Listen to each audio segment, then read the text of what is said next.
Cash flow का सबसे आसान तरीका कार क्या है, आपने घर जाकर एक समरी बनानी है और वो समरी कौन सी होगी, कैश फ्लो की। कैश फ्लो की समरी में सबसे पहले आपने ये देखना है वर्किंग कैपिटल की कैटेगराइज। मैंने वर्किंग कैपिटल को 3 हिस्सों में डिवाइड कर दिया। एक हिस्सा लिखेंगे वर्किंग कैपिटल चेंजेस में, एक हिस्सा लिखेंगे कैश एंड कैश इक्विवेलेंट में, और एक हिस्सा है जिसकी लेजर्स या वर्किंग करेंगे, लेजर्स या वर्किंग करेंगे। ठीक होगी बात। जो वर्किंग कैपिटल में आता है stock, debtor, creditor, accrued income, accrued expense, advance income, advance expense. ठीक है। हाँ, इनमें से accrued और एडवांस में से तीसरी कैटेगरी निकाल के, वो तीसरी कैटेगरी क्या है, interest payable, tax payable, dividend payable, उसके बाद जो नॉन करंट एसेट्स के पेएबल या रिसीवेबल, वो शामिल नहीं होने। फिर कैश एंड कैश इक्विवेलेंट, वो उसमें कैश, बैंक ओवरड्राफ्ट में ये है। और 3 महीने से कम इन्वेस्टमेंट शॉर्ट टर्म। ठीक है। और 3 महीने से ज्यादा जो इन्वेस्टमेंट है वो ज्यादा इन्वेस्टिंग एक्टिविटी। एक बात। दूसरी बात मैंने बताया डेटर्स के बारे में 2 ऑप्शंस हैं। या ग्रॉस डेटर्स को लोगे, डेटर्स वर्किंग कैपिटल में तो अलाउंस को एडजस्टमेंट में लोगे। अगर डेटर्स नेट लोगे तो अलाउंस इग्नोर कर दोगे। डेटर ग्रास लोगे तो अलाउंस एडजस्टमेंट में लोगे, और अगर डेटर नेट कर दोगे तो फिर अलाउंस लेने की जरूरत नहीं। ये 2 बातें सीखी। आज तीसरी बात से स्टार्ट करते हैं। तीसरी बात, अगर आप लोगों ने कैश बैंक में जमा करवा दिया, कैश बैंक में जमा करवाया या बैंक से कैश निकलवाया या प्राइज बॉन्ड बेच के कैश ले लिया, ये सारे ही कैश एंड कैश इक्विवेलेंट एक दूसरे के साथ ट्रांसफर हो रहे हैं। कैश बैंक में कन्वर्ट हो रहा है, बैंक कैश में कन्वर्ट हो रहा है, तो कैश फ्लो के अंदर इनकी कोई ट्रीटमेंट नहीं करते। अगर कुछ ऐसा बताया भी होगा तो कुछ भी करने की जरूरत नहीं है। कैश वाली चीजें कैश के अंदर, मतलब वो सवाल में एडजस्टमेंट में बता दिया हो कि जी 10,000 मैंने बैंक में जमा करवाया, आपने कुछ नहीं करना, छोड़ दे उसको। बैंक से पैसे निकलवा दिए हैं, कुछ नहीं करना। एक अकाउंट से पैसे दूसरे अकाउंट में ट्रांसफर कर दिए, कुछ नहीं करना। नंबर 4,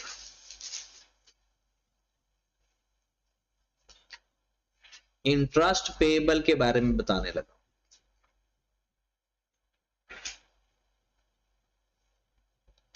इंटरेस्ट पेएबल का लेजर आता है बनाना? क्या होता है?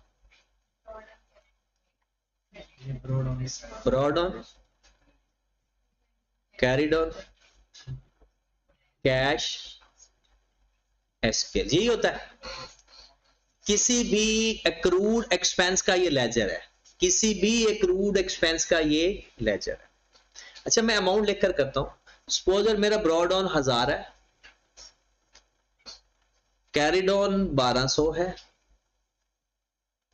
मैंने इस साल जो इंटरेस्ट पे किया, इस साल जो मैंने इंटरेस्ट पे किया वो है सपोज 3000। आप बता सकते हो मेरा इंटरेस्ट एक्सपेंस इस साल का कितना है? कैसे बताओगे? इक्वल करके दोनों साइड का टोटल, बड़ी साइड का टोटल पहले, जो डिफरेंस आएगा वो चला जाएगा 2200। तो चीकू है, कितना आएगा? अच्छा, एक बात और, आप छोटे होते आपको पता था जब आप पीआरसी करते थे, जो ब्रॉड ऑन और कैरिड ऑन का डिफरेंस होता है वही इन दोनों का डिफरेंस भी होता है। एक्रूअल एंड प्री पेमेंट में पढ़ा था, अगर ब्रॉड ऑन बढ़ रहा है, अब जरा आप डायरेक्ट किया करेंगे, जितना डायरेक्ट करेंगे उतना हमें ही फायदा है, जल्दी सवाल हल हो जाया करेगा। अगर हमारे किसी एक्रूड की चीज बढ़ी, मतलब एक्रूड एक्सपेंस बढ़ रहा है ना, इसका मतलब एक्सपेंस ज्यादा है, पेमेंट कम है। एक्सपेंस ज्यादा है, पेमेंट कम है। अगर मेरा प्रीपेड बढ़ रहा है, पेड ज्यादा है, क्लोजिंग बैलेंस, इसको देखना है इधर, इसको इसके साथ। अगर मेरा carried on balance accrued expense का बढ़ रहा है, इसका मतलब है मेरा एक्सपेंस ज्यादा है, पेमेंट कम है। अगर मुझे ब्रॉड ऑन और कैरिड ऑन दे देता, मैंने कहा मेरा एक्सपेंस बढ़ गया, पेमेंट 3000 है, तो एक्सपेंस मेरा ज्यादा है, 200 में ऐड करके मेरे डायरेक्ट 3200 भी आ जाना था, डायरेक्ट भी 3200 मेरा आ सकता था, अगर मुझे यह पता है कि ओपनिंग क्लोजिंग का डिफरेंस क्या रोल प्ले करता है। अगर प्रीपेड एक्सपेंस का क्लोजिंग बैलेंस ज्यादा हो ना, इसका मतलब है पेड ज्यादा है, एक्रूड ज्यादा है तो एक्सपेंस ज्यादा है, एक्रूड कम है तो एक्सपेंस कम है, एक्रूड कम है, एक्सपेंस कम है। या तो फिर लेजर बना लो, नहीं याद रखना, दिमाग को तकलीफ नहीं देनी, तो ये लेजर तो है ही ना, लेजर याद कर, ठीक होगी बात। अब पेपर में आपको पहले वैसे ये बताओ कि ये जो है, ये कैश, ये इंटरेस्ट पेड है, ये इंटरेस्ट एक्सपेंस है? ये जो कैश है, ये इंटरेस्ट एक्सपेंस है, इंटरेस्ट पेड है? Interest paid. और ये जो 3200 है एसपीएल, ये इंटरेस्ट एक्सपेंस है, ये इंटरेस्ट पेड है? ये जो इंटरेस्ट पेड है कहां जाता है? एडजस्टमेंट में, ऊपर वाले फ्लोर पे। और जो इंटरेस्ट एक्सपेंस कहां जाता है भला? ऑपरेटिंग एक्टिविटी के नीचे वाले फ्लोर पे, बेसमेंट में। इंटरेस्ट पेड जाता है इधर, इंटरेस्ट पेड जाता है ऑपरेटिंग एक्टिविटी के एंड पे, बेसमेंट ऑफ ऑपरेटिंग एक्टिविटी। और ये कहां पर जाता है? एडजस्टमेंट के अंदर, ठीक है।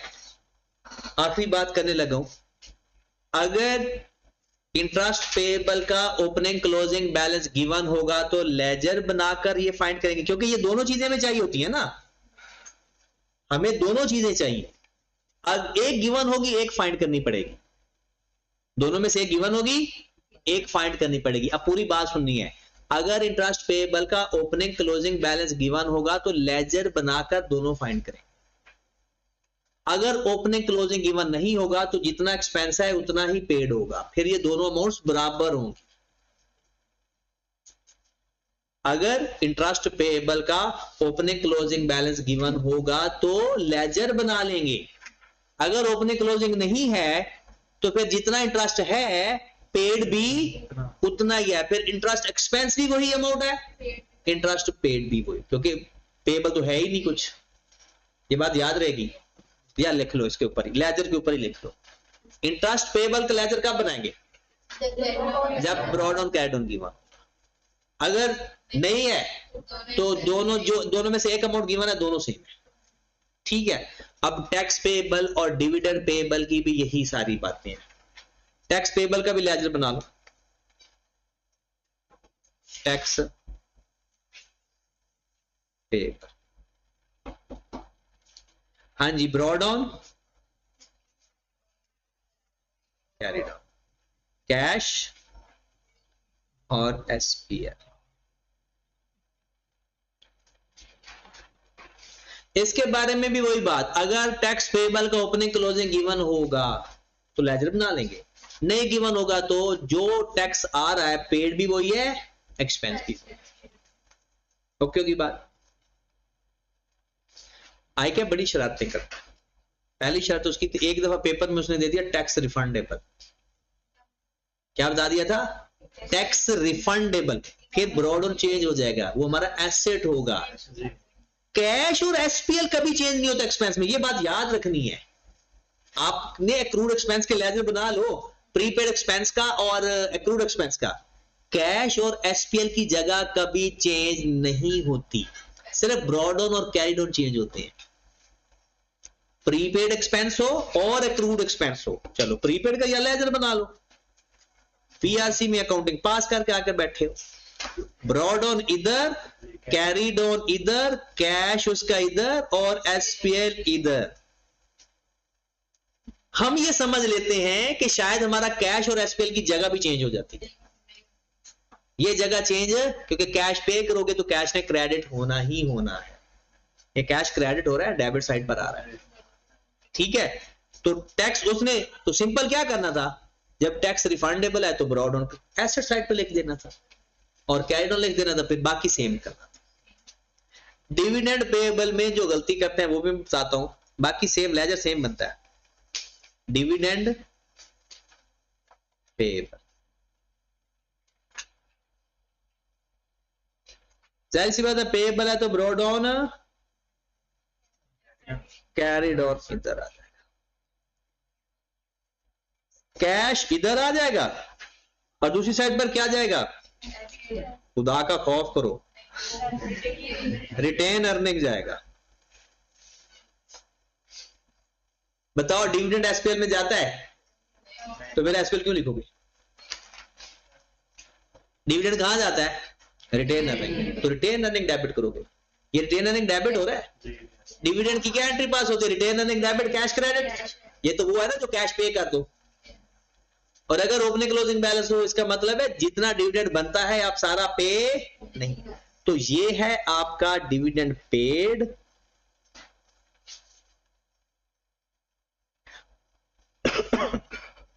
और ये है डिक्लेयर्ड। एक है डिविडेंड पेड और एक है डिविडेंड डिक्लेयर्ड। अच्छा ओपनिंग क्लोजिंग ना हो तो फिर जितना डिविडेंड डिक्लेयर है सारा पेड है, अगर ओपनिंग क्लोजिंग होगा तो लेजर बना ले। आखिरी बात जो पेपर में नहीं आती, सोल ट्रेडर के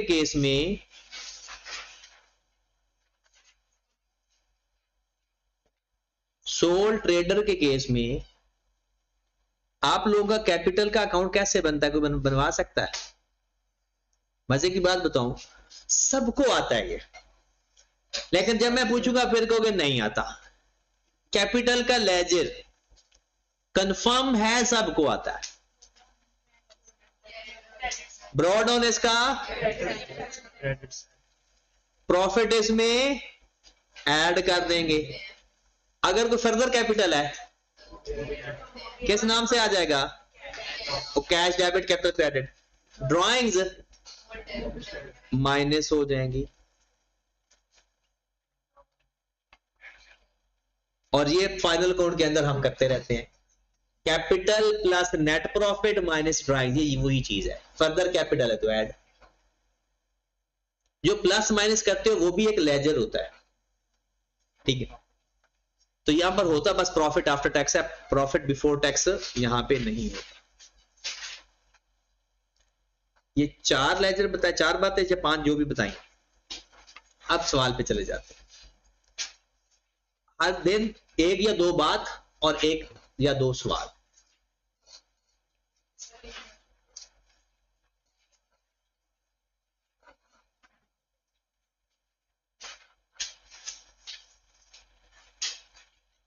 आपका कैश फ्लो का सवाल प्लस फाइनल अकाउंट का सवाल, ये आपके 35 नंबर का मिनिमम पेपर आना ही आना है इस दफा। फाइनल अकाउंट 2 टाइप का है, एक है कंपनी का और एक है नॉन प्रॉफिट ऑर्गेनाइजेशन का, और इन दोनों में से एक फाइनल अकाउंट का सवाल और एक कैश फ्लो का सवाल। और नंबर 35 रेशो 35 से मुराद ये है कि मैं ये कह सकता हूं 30 to 40 मार्क्स का ये 2 सवाल कंफर्म है, ठीक है। तो ये आपने सिर्फ पूरा करके आना है, सही गलत को नहीं देखना। इसमें आपका 70% 60% सवाल ठीक होगा।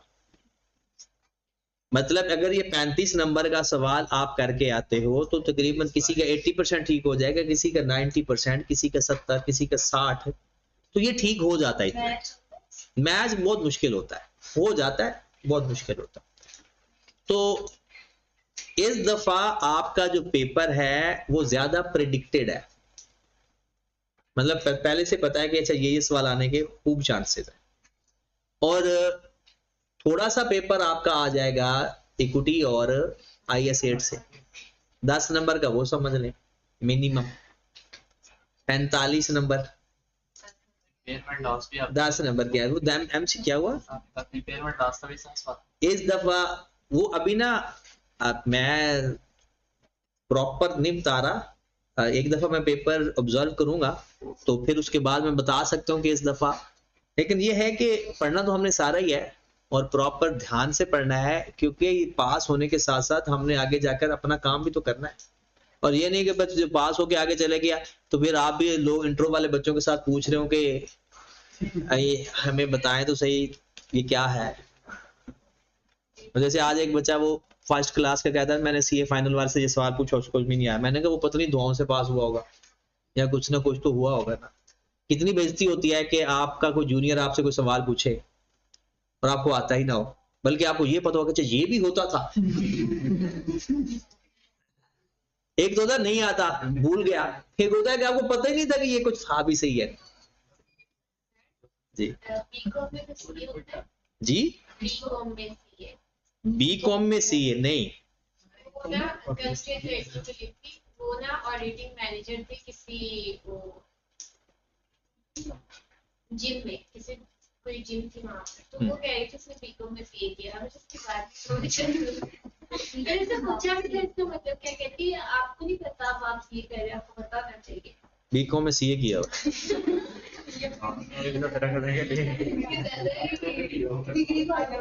नहीं ऐसा हो सकता है, ये पॉसिबल है, नहीं एक है पॉसिबल है।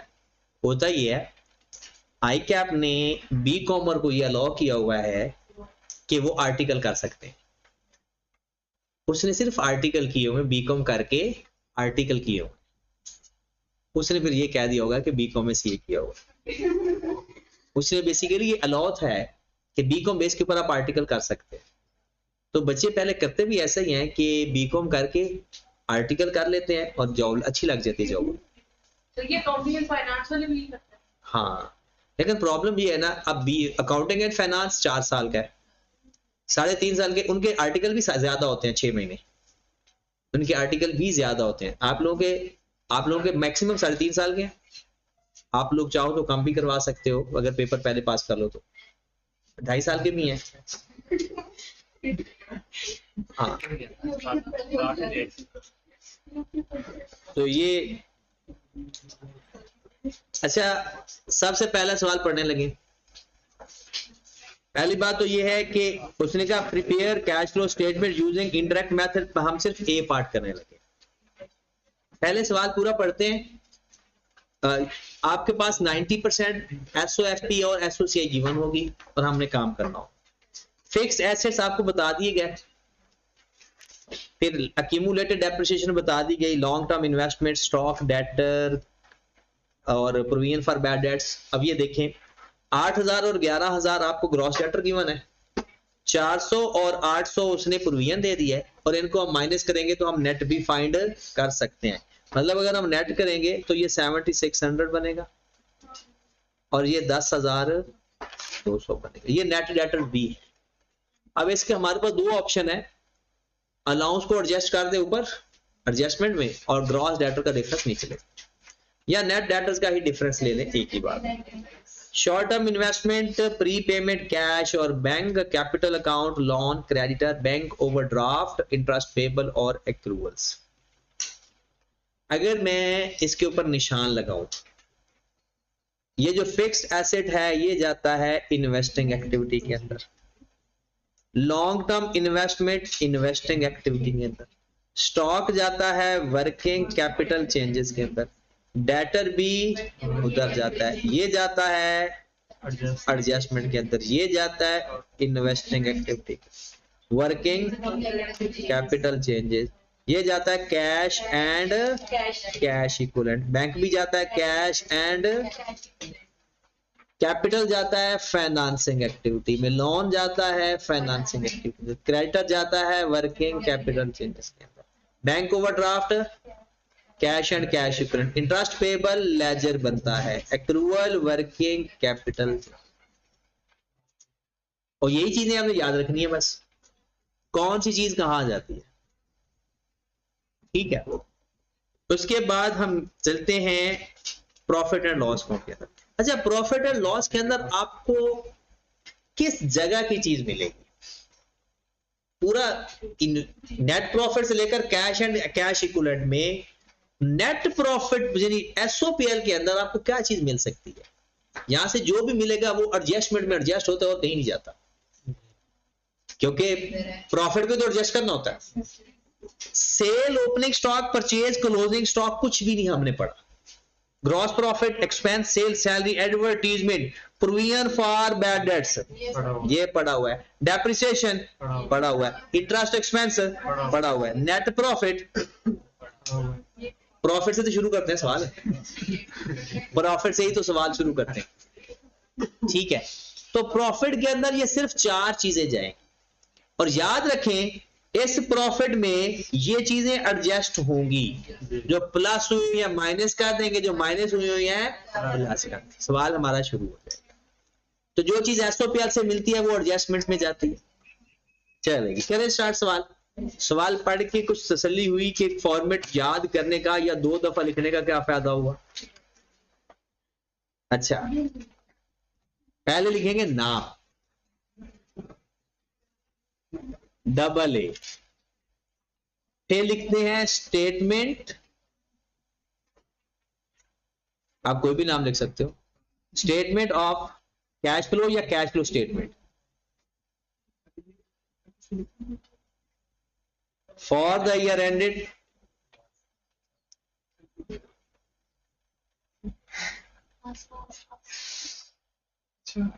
For the year ended December है जून है, December 17 rupees, cash flow from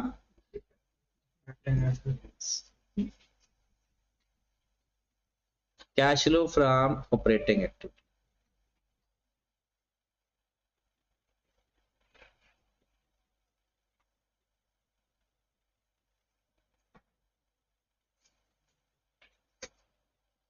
profit before tax,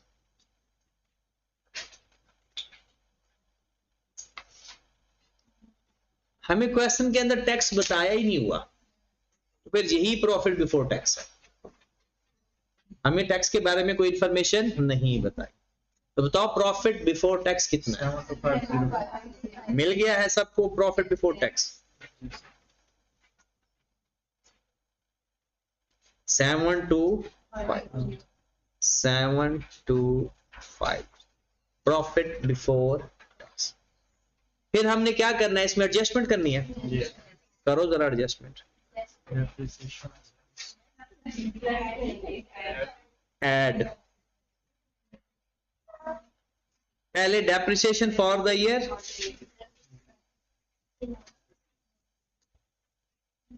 हाँ जी कितनी है डेप्रिसिएशन, गिवन होगी तो डेप लिख देंगे, नहीं गिवन होगी तो फाइंड करके लिखेंगे, कितना 655, सवाल अपने सामने रखो। डेप्रिसिएशन फॉर द ईयर के बाद इंटरेस्ट एक्सपेंस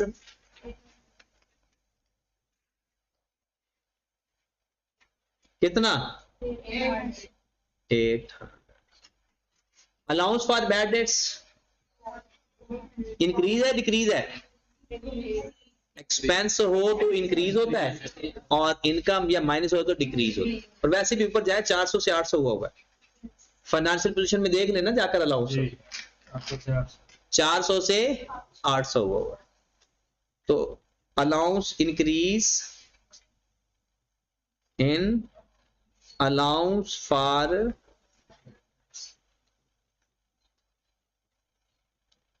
और कोई भी एडजस्टमेंट नहीं है।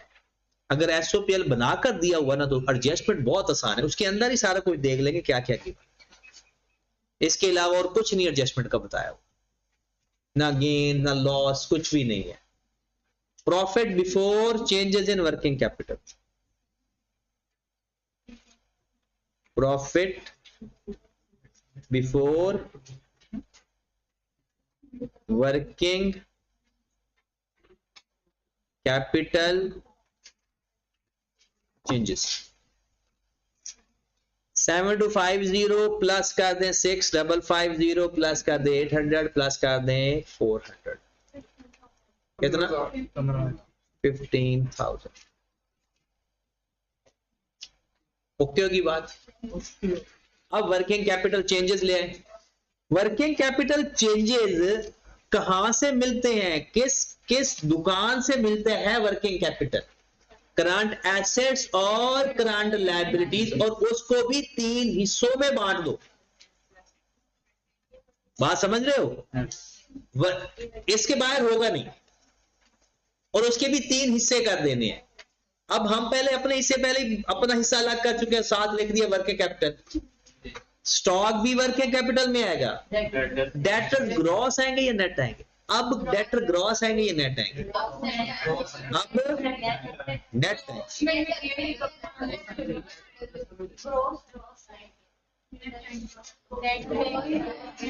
नेट आएंगे। अदनान नेट आएंगे। इकबाल नेट आएंगे। रिजवान तो भी तुक्का मार दे, सारे मार रहे हैं। किधर है नेट या ग्रॉस? है ग्रॉस। निहाल ग्रॉस, ग्रॉस है ग्रॉस। रिजवान ग्रॉस आएंगे। संजीला नेट आएंगे। आपका नेट है? अच्छा मुझे आप एक बात बताओ, मैं आपको कोई थप्पड़ मार के सबको समझाया करूंगा। मैंने आपको ये कहा था अगर अलाउंस लेंगे तो डेटर ग्रॉस, और अगर डेटर नेट लेंगे तो फिर अलाउंस नहीं लेंगे। अलाउंस तो आप ले चुके हो एडजस्टमेंट के अंदर। ये क्या लिखा है आपने? Increase in allowance for bad dates. अगर अलाउंस एडजस्टमेंट में लिया है तो अब ग्रॉस डेटर्स का इफेक्ट आएगा। अगर अलाउंस नहीं लेंगे तो फिर नेट डेटर्स ले लेंगे। फिर ये 400 यहां लिखना नहीं लिखेंगे, फिर अलाउंस को इग्नोर कर देंगे। क्या आपने अलाउंस इग्नोर किया है? तो फिर ग्रॉस डेटर्स आएंगे ना। अगर अलाउंस इग्नोर कर देते तो फिर नेट डेटर्स आते। ठीक है, या थप्पड़ मार के समझाऊं, कुछ भूलता नहीं है। वैसे ये एक अच्छी बात है। आप कल ना मेरा वो छोटा बेटा कह रहा है, वो ना अपने चाचू के साथ बहुत ज्यादा अटैच है। मुझे कह रहा हो कि चाचू बड़े हैं, फलाना ढिमकाना, मुझे तंग कर रहा हो, चाचू मेरे ज्यादा स्ट्रांग हैं, ये वो ऐसी वैसी। मैंने कहा चाचू ना मेरे छोटे भाई हैं, तो वो छोटे हैं मुझसे, माने ही ना। मैंने कहा अच्छा ठीक है, जब आपके चाचू आते हैं ना मैं उनकी फैंटी उतारता हूँ। कहते नहीं फैंटी ना उतारना, स्टिक से ना उतारना, चलो थोड़ा सा थप्पड़ मार के दिखाना। अब ये देखें, ये रेफरेंस देखें। मेरा बड़ा बेटा एक दफा ना बस गलती से अनकॉन्शियसली बड़े बेटे को थप्पड़ लग गया। मतलब उसने ना छोटे को कोई चीज उठा के मारी ना, तो वो बहुत वजनी थी, तो ऐसे ही ना वो जोर से ज्यादा थप्पड़ लग गया, थोड़ा हैवी लग गया। अब वो बोला क्या कह रहा हो? बाबा जिस तरह के आपने मुझे मारा था ना थप्पड़, वैसे चाचू को मारना। तो वो ना याद है रेफरेंस देने के लिए। फिर कोई कॉन्सेप्ट पे थप्पड़ लगाओ ना, बंदे को ना प्रॉपर याद रहता है कि हाँ इस कॉन्सेप्ट में थप्पड़ लगा था मुझे। ये चीजें ना भूलती नहीं है। हालांकि बता दो मैं चुका हूं, इसके अलावा तो कुछ नहीं था। अभी कल भी बताया, आज फिर भी बताया, फिर भी भूल गया। और ज्यादातर रेशो नेट डेटर वाली थी जिन्होंने जवाब दिया। ग्रॉस डेटर लेंगे, मैं टेक वाला किसको कह रहा हूं? जो वर्किंग कैपिटल वाले पोर्शन में लेंगे। Short term investment, pre payment भी वर्किंग कैपिटल, क्रेडिटर भी वर्किंग कैपिटल, और एक्रूड भी। अब इनमें से जो एसेट्स हैं उनमें इंक्रीज है तो माइनस कर देते हैं, जो लायबिलिटीज इंक्रीज है तो प्लस कर देते हैं। एसेट कम हो गए तो प्लस, लायबिलिटी कम होगी तो। अब आओ जरा, स्टॉक मेरा 3 से 4,000 हो गया, कम हुआ ज्यादा? ज्यादा हुआ। Stock increase,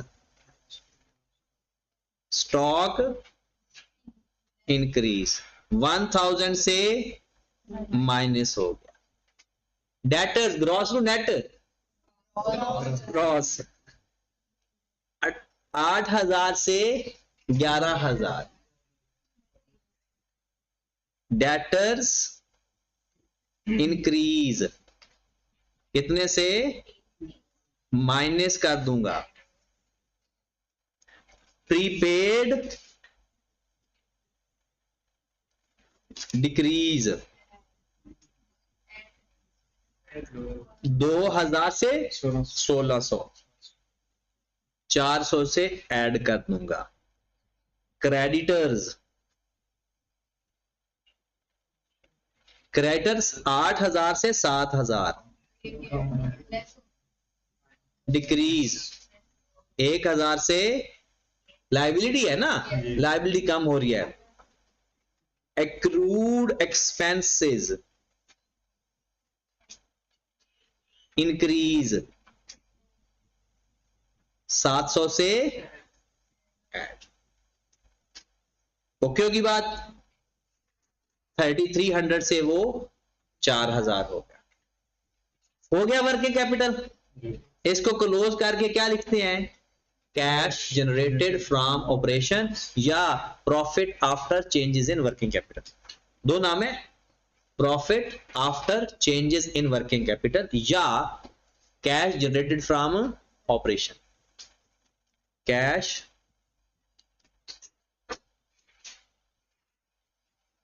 generated from operation, cash generated from, करो जरा कितना आ रहा है?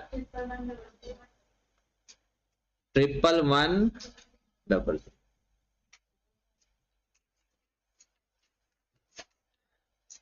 ओके की बात। इसके बाद आता है इंटरेस्ट पेड, टैक्स पेड। में तो ये दो ही है, बाकी क्योंकि फाइनेंसिंग एक्टिविटी में भी जा सकती है। अब बताओ, टैक्स तो है नहीं, इंटरेस्ट पेबल का ओपनिंग क्लोजिंग गिवन है, तो बताओ डायरेक्ट लिख दूं इंटरेस्ट एक्सपेंस या लेजर बनाओ? देख, इंटरेस्ट एक्सपेंस हमें 800 गिवन है, अगर ब्रॉड ऑन और कैरिड ऑन है तो लेजर बनाएंगे, और अगर ब्रॉड ऑन और कैरिड ऑन नहीं गिवन, इसका मतलब है, जरा ध्यान से बात सुनना, जो नीचे लिखा होता वो एक्सपेंस था। क्या लिखा था? इधर जरा ध्यान से, 800 से 400 हो गया, एक्रूड एक्सपेंस कम हुआ, इसका मतलब है एक्सपेंस कम था, पेमेंट ज्यादा थी। एक्सपेंस कम था, पेमेंट ज्यादा थी। कितनी पेमेंट ज्यादा थी? इन दोनों का डिफरेंस। 800 एक्सपेंस है, 1200 पेमेंट। 800 एक्सपेंस है, 1200। अब मैंने पेमेंट लिखनी है या एक्सपेंस लिखना है? एक्सपेंस तो लिख चुके हो एडजस्टमेंट के अंदर, लेकिन ऐसे ज्यादा जहीनों वाली बात नहीं करते। इंटरेस्ट पेबल का लेजर बनाओ, वर्किंग नंबर 1।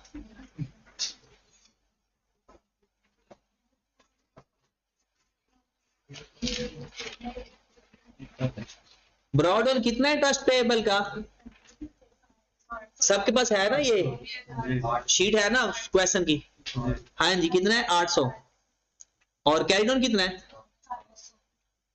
आपका? ना 800 एक्सपेंस में भी लिखा हुआ है, तो वो एसपीएल लिखूं या कैश लिखूं? एसपीएल 800। क्लोज कर दूंगा तो क्या आएगा? कैश। क्या आएगा? तो एक्सपेंस 800 है, पेमेंट 1200 है। एक्सपेंस 800 है और पेमेंट 1200 है, तो मैं क्या लिख दूंगा?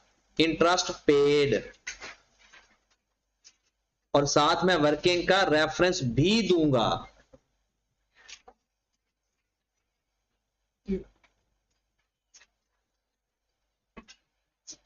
हमारी ऑपरेटिंग एक्टिविटी पूरी हो।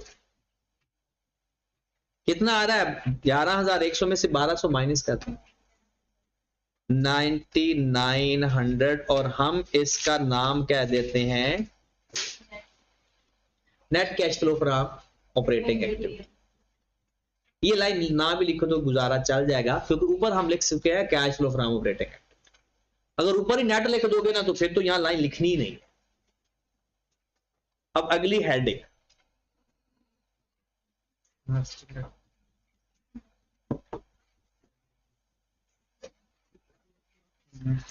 Cash flow from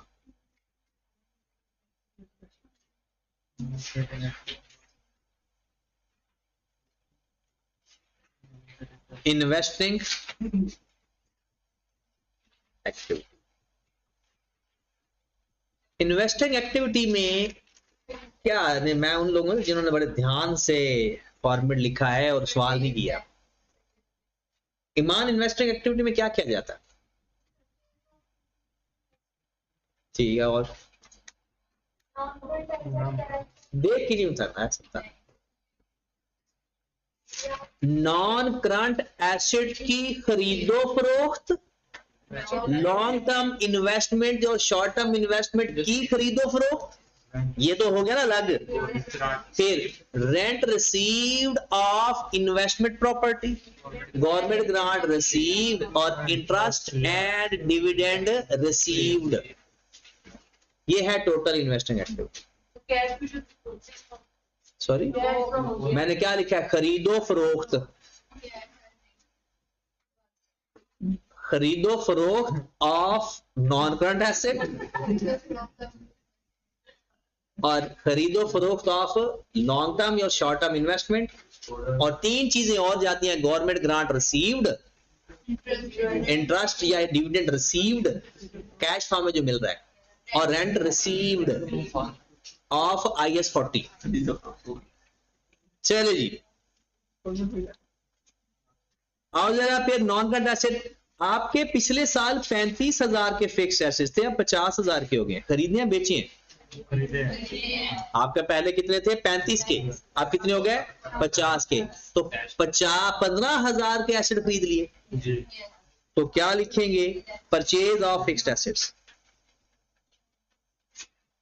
purchase of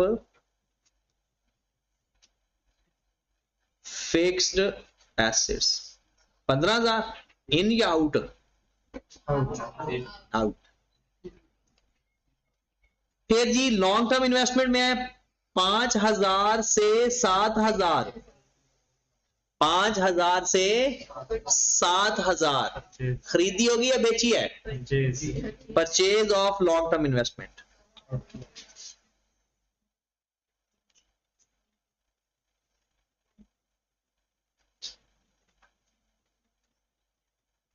कितने से?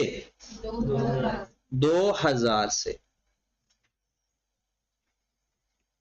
शॉर्ट टर्म इन्वेस्टमेंट 5 से 10, 5 से 10 खरीदिया बेची है? तो परचेज ऑफ शॉर्ट टर्म कितने से? 5,000 से।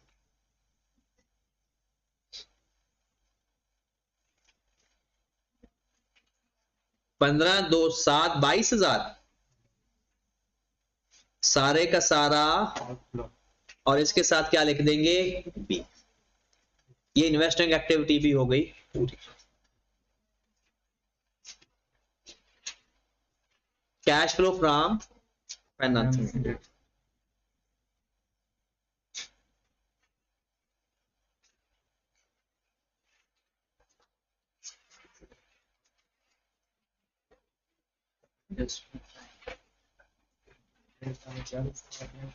Cash flow from financing activity. Financing activity पहले कैपिटल के बारे में देखेंगे। अच्छा, अगर सोल ट्रेडर का हो ना केस, सोल ट्रेडर का, तो कैपिटल का लेजर बनाया करो। क्या बनाया करो? आपको पता चल जाएगा, बनाकर देख लो। बनाना आता कैपिटल का लेजर? वर्किंग नंबर 2 अभी तो बनाया, यही तो याद नहीं रहता ना। कैपिटल ड्रॉडाउन कितना है कैपिटल का?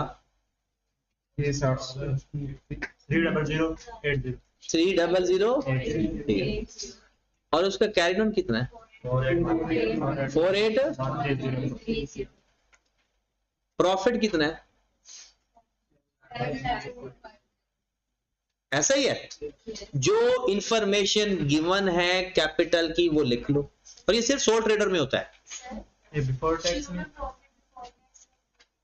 टैक्स है ही नहीं ना, टैक्स है ही नहीं, तो फिर दोनों सेम अमाउंट है, बट वहां बिफोर लिखते हैं, यहां आफ्टर लिखते हैं। अगर टैक्स होता तो वहां पर बिफोर लिखते, यहां पर आफ्टर लिखते। अच्छा, अब अगर क्रेडिट साइड पर बैलेंस आएगा तो वो फर्दर कैपिटल होगा, और अगर क्रेडिट साइड पर आएगा तो वो ड्राइंग्स होंगी। बात समझ रहे हो? सारी इंफॉर्मेशन लिखने के बाद अगर डेबिट साइड पर कोई डिफरेंस आएगा तो वो फर्दर कैपिटल होगा, cash to capital entry pass हुई है। अगर डेबिट साइड पर आएगा तो ड्रॉइंग्स होगी। हम इसको क्लोज करके चेक कर लेते हैं डिफरेंस डेबिट साइड पर आ रहा है या क्रेडिट साइड। कैपिटल से क्या मिल सकता है आपको? प्रॉफिट मिल सकता है अगर नहीं गिवन होगा तो, फर्दर कैपिटल मिल सकता है अगर नहीं गिवन, ड्राइंग्स मिल सकती हैं अगर नहीं गिवन तो।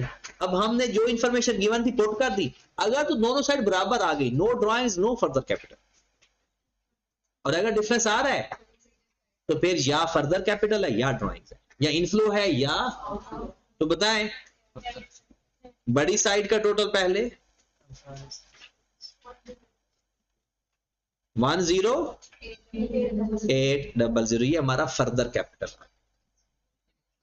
तो बताएं तो कैश के एंड फर्दर कैपिटल की एंट्री क्या होती है? कैश डेबिट कैपिटल क्रेडिट, तो कैपिटल क्रेडिट होता है कैश के नाम से।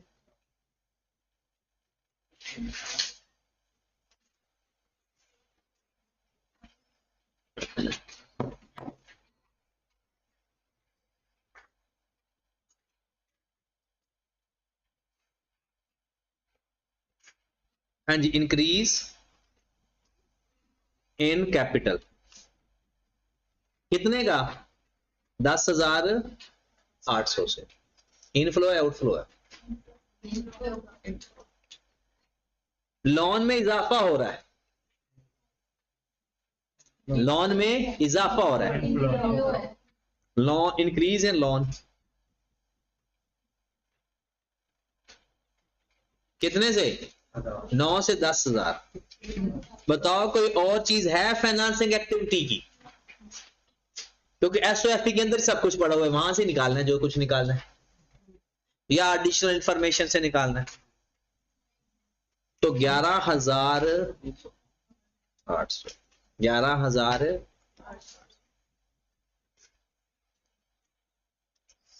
ये आ गया सी।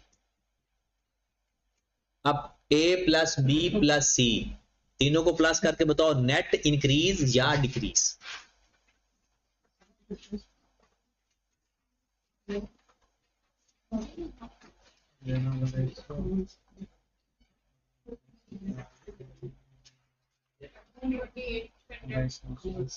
ए plus B plus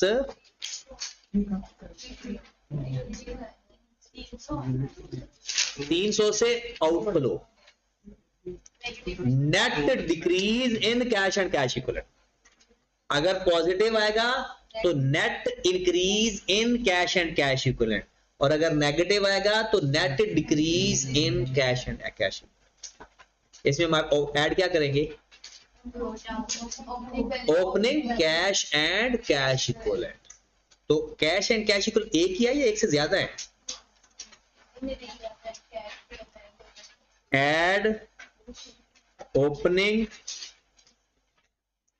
cash and cash equivalent. अगर तो एक से ज्यादा हूं तो वर्किंग कर लेना, अगर एक से ज्यादा हूं तो वर्किंग कर लेना। वर्किंग भी नहीं करना, डायरेक्ट भी लिख सकते हो प्लस माइनस करके। Opening closing. ओपनिंग कैश कितना है? 1200 और क्लोजिंग 600। बैंक ओपनिंग कितना है? 700, क्लोजिंग कितना है? 3000। बैंक ओवरड्राफ्ट तो यही है ना बस, बैंक ओवरड्राफ्ट 1000 ओपनिंग और 3000 इसको नेगेटिव करके लिखेंगे, माइनस करके लिखेंगे। हाँ जी करो जरा नेट। 1200 में से 700 प्लस कर दो और 1000 माइनस कर दो। 600 में प्लस माइनस किया तो कितना आ गया? 600। अब करना क्या है, हम 900 जाकर ऐड करें और हमारा आंसर 600 आ जाए तो हमारा जवाब ठीक होगा। इसको नेगेटिव लिया। बैंक ओवरड्राफ्ट को कैश में प्लस करो। एक बैंक है, एक बैंक ओवरड्राफ्ट है, तो लायबिलिटी है नेगेटिव। वैसे आप लोग कहते तो मैं कर देता हूँ, कोई मसला नहीं है। जब आप बराबर करते हैं नहीं करते। हाँ जी, तो जाकर 900 वर्किंग नंबर 3 हम इसके अंदर 900 ऐड कर देते हैं, तो closing cash and cash equivalent, और ये वाला आंसर हमारा इस वाले आंसर के बराबर आता है। नहीं आएगा तो गलत है, अगर बराबर आ गया तो पॉसिबल है, ठीक है। लेकिन मजे की बात यह है कि बहुत रेयर केसेस में कि कैश फ्लो का आंसर बराबर आ जाए और गलत हो, बहुत रेयर केसेस। अगर बराबर आ जाता है ना तो इसका मतलब है कि तकरीबन सारा ही ठीक। बहुत जीनियस लोग होते हैं, बराबर भी कर लेते हैं और फिर भी गलत हो।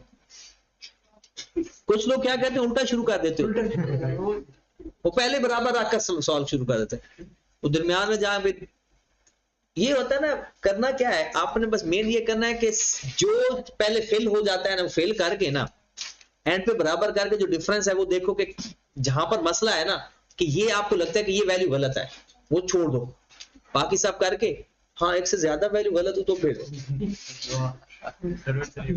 सारे सवालों पे सारी एडजस्टमेंट पे शक हो तो फिर मुश्किल हो जाए। अच्छा, फिर कल का आपका होमवर्क क्या है, इसका क्वेश्चन नंबर 1 दोबारा करना और इसका क्वेश्चन नंबर 2, ठीक है। ये असाइनमेंट तो सबको मिल गई है ना, और मैं ग्रुप में भी शेयर कर देता हूँ, ठीक है। तो ये हाँ जी, कोई सवाल आप पूछना है तो पूछ ले, वरना वैसे भी आपकी हालत नहीं है। अब वो मैं कल करवाऊंगा, इम्पेयरमेंट का कह रहे हैं ना, ठीक है। और वो ना एक सवाल में डेली का डिस्कस करूंगा ताकि ना वो हमारा ना आगे भी चलता रहे और पिछला भी क्लियर हो जाए। कल इम्पेयरमेंट का करवा दूंगा और फिर वो वाला करवा दूंगा।